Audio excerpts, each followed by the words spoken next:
तकदीसे इंतखाबात के नाम पर पाकिस्तान की पुष्ट पर ताजियाने बरसाने और उसे नक्कू बनाकर आलमी बरादरी में रुस्वा करने के लिए अमरीकी करारदाद की ताबीर व तफसीर कुछ ऐसी मुश्किल नहीं। इंतखाबात हुए 5 माह होने को हैं। अमरीकी तर्जुमान मुतअद्दिद बार अपना सरकारी मौक़िफ़ दे चुके हैं कि ये पाकिस्तान का दाखिली मामला है। ये दाखिली मामला यकायक इस कदर संगीन आलमी मसला कैसे बन गया कि अमरीकी कांग्रेस को ऐसी शोलाए बदअमा करारदाद मंजूर करना पड़ी। इसका जवाब चौकों चौराहों में रेहड़ी लगाने वाले पाकिस्तानी को भी मालूम है। वो ये भी जानता है कि जमहूरियत, इंसानी हकूक, आज़ादी फ़िक्र अमल और एहतराम इंसानियत जैसे सारे उसूल अमरीकी खारजा हिकमत अमली की कच्ची डोर से बंधे हैं। उसके मफाद पे हल्की सी आंच भी आए तो ये सारी मताए तहजीब व इखलाक कचरा कुंडी का रिस्क बन जाती है। एक बड़ा सबब यह है कि चंद माह बाद अमरीकी इंतखाबात में हिस्सा लेने वाले अमरीकी अरकान कांग्रेस उसके मफाद पे हल्की सी आंच भी आए तो ये सारी मताए तहजीब व इखलाक कचरा कुंडी का रिस्क बन जाती है। एक बड़ा सबब यह है कि चंद माह बाद अमरीकी इंतखाबात में हिस्सा लेने वाले अमरीकी अरकान कांग्रेस को पैसा भी चाहिए और वोट भी। पीटीआई मुनज़्ज़म तौर पर अपने अपने हल्के के उम्मीदवारों को ये दोनों चीजें इस शर्त पर फराहम कर रही है कि वो पाकिस्तान दुश्मन करारदाद की हिमायत करें। 1980 की दहाई में अमरीकी मफाद का तकाजा था कि काबुल तक आ पहुंचने वाले सुर्ख रीछ को मार मार कर भगा दिया जाए। तब पाकिस्तान में जमहूरियत थी, ना पार्लियामेंट, बुनियादी इंसानी हकूक थे, ना दूर दूर तक इंतखाबात का नामो निशान। असलहे के ढेर और डॉलरों की बोरियां भेजते वक्त अमेरिका ने उन उसूलों और नजरियात की तरफ आंख उठाकर भी न देखा जो कांग्रेस की ताजा करारदाद में ताबिंदा मोतियों की तरह जगमगा रहे हैं। मार्शल लॉ के कामिल 11 बरसों के दौरान इस नवा की कोई करारदाद किसी भी अमरीकी ऐवाने कांग्रेस में मार्शल लॉ के कामिल 11 बरसों के दौरान इसी नवा की कोई करारदाद किसी भी अमरीकी ऐवान में जगह ना पा सकी। आमरीयत के साथ इस वालिहाना इश्क पर उस दिन ओस पड़ गई जिस दिन आखिरी रूसी सिपाही दरियाए आमू के उस पार उतर गया। जनरल मुशर्रफ ने अक्टूबर 1999 में जमहूरी हुकूमत का तख्ता उलटकर शख्सी आमरीयत का सिक्का राइज किया तो अमेरिका ने खुलकर मजम्मत की। भारत का 5 रोजा दौरा मुकम्मल करके सदर बिल क्लिंटन चंद घंटों के लिए इस्लामाबाद आए तो उसे रस्मी या गैर रस्मी दौरे के बजाय स्टॉप ओवर का तहकीर आमेज नाम दिया गया। कड़ी शराइत लगी कि इस्तकबाल के लिए परवेज मुशर्रफ हवाई अड्डे पर आए ना ऐवान सदर, उनके साथ कोई तस्वीर भी नहीं बननी चाहिए। तब अमेरिका की निगाह में आइन शिकन आमिर मर्दे नामतलूब ही नहीं फर्दे मरदूद भी था। फिर 9/11 हो गया और दुनिया बदल गई। मुशर्रफ की मुताफ़न आमरीयत खुशबुओं में रची बसी हसीना आलम बनकर अमेरिका के हुजलाए अरूसी में आ बैठी। आज गज गज भर लंबी करारदादें मंजूर करने वाली कांग्रेस ने पलटकर भी ना देखा कि आइन कहां है, जजों पे क्या गुजरी, रुस्वाए जमाना रेफरेंडम कैसे हुआ, 2002 के इंतखाबात कितने मुनसिफाना थे, सियासी हरीफ किन जिंदानों का रिस्क हो गए। मफाद सारे अरफा उसूलों को हड़प कर गया। याद आया 1958 में पहले आइन के तहत पहले आम इंतखाबात होने को थे कि अयूब खान के टैंक सड़कों पर आ गए। वो अयूब खान अमेरिका का महबूब तरीन हुक्मरान बन गया। तारीख के सबसे आज़ादाना और मुनसिफाना इंतखाबात में कायदे आजम की बहन मादरे मिल्लत फातिमा जिन्ना हार गई।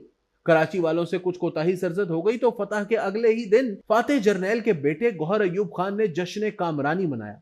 कमोबेश 30 शहरी जाँ बहक हो गए। अमेरिका के होंठ सिले रहे।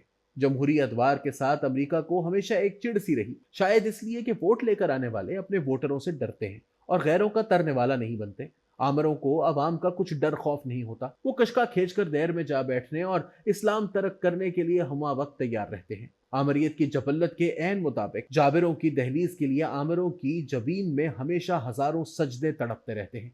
इसीलिए वो आलमी शातिरों को अजीज होते हैं।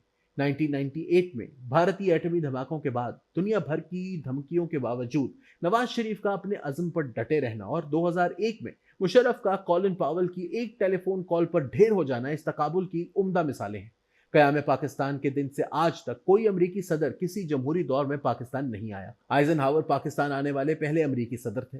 वो नवंबर 1959 में उस वक्त तशरीफ लाए जब पहला डिक्टेटर अमरीयत की पहली सालगिरह मना रहा था। जॉनसन ने अयूब खान ही के अहद में दिसंबर 1967 में पाकिस्तान का दौरा किया। रिचर्ड निक्सन अगस्त 1969 में पाकिस्तान तशरीफ लाने वाले तीसरे अमरीकी सदर थे। उन्होंने जनरल याहिया खान का अहद जमहूरियत नवाज पसंद फरमाया।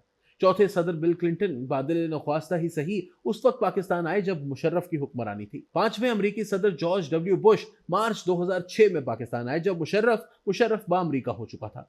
किसी अमरीकी सदर ने जुल्फिकार अली भुट्टो, नवाज शरीफ, बेनजीर भुट्टो और इमरान खान के अहद में सरजमीन पाकिस्तान पर कदम रखना शायान शान न जाना।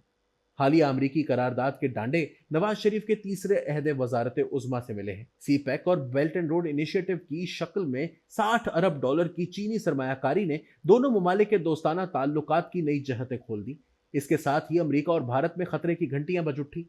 इन मंसूबों की नाकामी के लिए नवाज शरीफ को रस्ते से हटाना जरूरी करार पाया। पाकिस्तानी बावर्चियों के अज़ाइम जो हों, अमरीका, भारत और इसराइल जैसे ममालिक ने इस खिचड़ी में दाल चावल के दाने सिर्फ इसलिए डाले कि नवाज चीन रिश्ते की तनावें काट दी जाए। 28 जुलाई 2017 इमरान खान के लिए ही नहीं, इन सब कुव्वतों के लिए बड़ी कामरानी का दिन था। तब पाकिस्तान की अदालतें जो कुछ करती रहीं, उनसे अमरीका के माथे पे कोई शिकन न उभरी। 2018 के इंतखाबात से पहले, इंतखाबात के दौरान और इंतखाबात के बाद जो कुछ हुआ, अमरीकी कांग्रेस ने उसकी तरफ आंख भरकर देखना भी गवारा ना किया। पीटीआई का अमरीकी करारदाद पर शादियाने बजा है। पीटीआई का अमरीकी करारदाद पर शादियाने बजाना बजा है। इस्लामाबाद हाई कोर्ट के 6 जज साहिबान के खत के बाद ये उसकी दूसरी बड़ी कामयाबी है। उसने अपनी जर खरीद लॉबिंग फर्मों के जरिए लाखों डॉलर इस मुहिम में झोंके। पाकिस्तान के चेहरे पर कालक थोपने के इस मंसूबे में पीटीआई को भारत, अमेरिका और इसराइल का भरपूर ताउन हासिल था। नवाज शरीफ के बरक्स सी पैक और बीआरआई को इमरान खान ने सर्द खाने में डालकर चीन दुश्मन कुव्वतों के दिल में नर्म गोशा पहले ही बना रखा है। पीटीआई ने कौमी असेंबली में जवाबी करारदाद की मुखालिफत करके दरअसल अमरीकी करारदाद के हक में वोट दे दिया है। अपनी राहों में मुसलसल कांटे बोते चले जाने वाली पीटीआई को अभी तक ये अंदाजा नहीं हुआ कि पाकिस्तान के चेहरे पर कालक थोपने के मिशन में वो दरअसल अपने नामा-ए-आमाल को स्याह-तर किए जा रही है। तलखी दौरान से थोड़ा सा वक्त मिले तो चंद लम्हे इस तहकीक के लिए जरूर वक्फ कीजिए कि क्या दूर नजदीक के किसी भी मुहज्जिब जमहूरी मुल्क में कोई ऐसा ग्रोह है जो खुद को सियासी जमात कहलाता, सुबह शाम अपने हकूक के लिए वावेला करता हो और जिसने अपनी तमाम तर तवानाइयों की एक एक रमक अपने वतन के मफादात को नुकसान पहुंचाने के लिए वक्फ कर रखी हो।